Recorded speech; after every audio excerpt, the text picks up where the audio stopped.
Okay, so there's 3 parts to stone setting.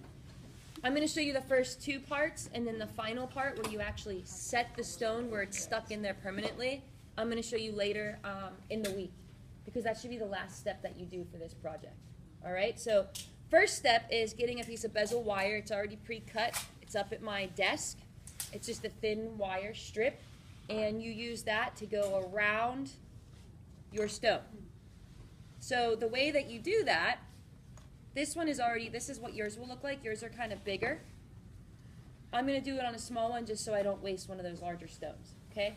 So you're going to take your strip. You're going to find the middle, like estimated.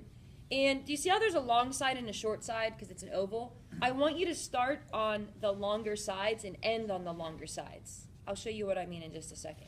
So I'm going to bend this around. It's kind of hard to see, but I'm pressing the wire against the stone the entire time. I'll show you guys in a second. So I got that so far. All right. I'm going to cut it down just a little bit. These strips are cut for those bigger pieces of metal, or those bigger stones. And then you can see better what I do. So as I push this, now I'm going to come around this side, and I'm pushing it from all directions. And now I have it overlapped. See that? All right. Now, in order to cut it straight and even and as accurate as I can, what I do is I tend to push it around. Hurt your fingers just a little bit sometimes. And I use a scribe to just scribe a line across the top of both pieces of that bezel wire. So I'm going to go like that. Does that make sense?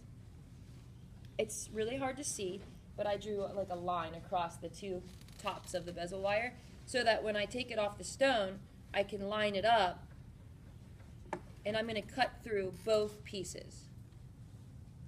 Why wouldn't you saw it? It's a really good question, because I tell you guys to saw everything. Because it's so small and flimsy that this works pretty good. You couldn't do that for the ring because it was too wide, right? This is so thin too, the material. And so when I cut through both pieces at the same time, when I open this up, they puzzle together exactly. Even if they're at an angle or something, they're going to match up exactly the way because they were cut at the same time. So before I solder this, I'm going to make sure that I measured it well. So I could actually get rid of just a little tiny bit more because it overlapped just a little tiny bit. So I'm just going to take off.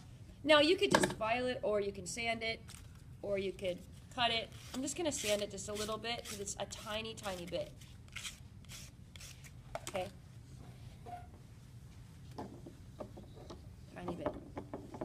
And then the next step is we're going to solder it. Does anybody remember what kind of solder seam it is? Very good. Now, if I'm going to do multiple solder seams with this stone setting, what solder should I start out with? Hard. Very good. All right. So I'm going to make a butt joint. So I'm going to go like this with my bezel setting wire, so it locks in place, just like the ring puppet. So you can stop it.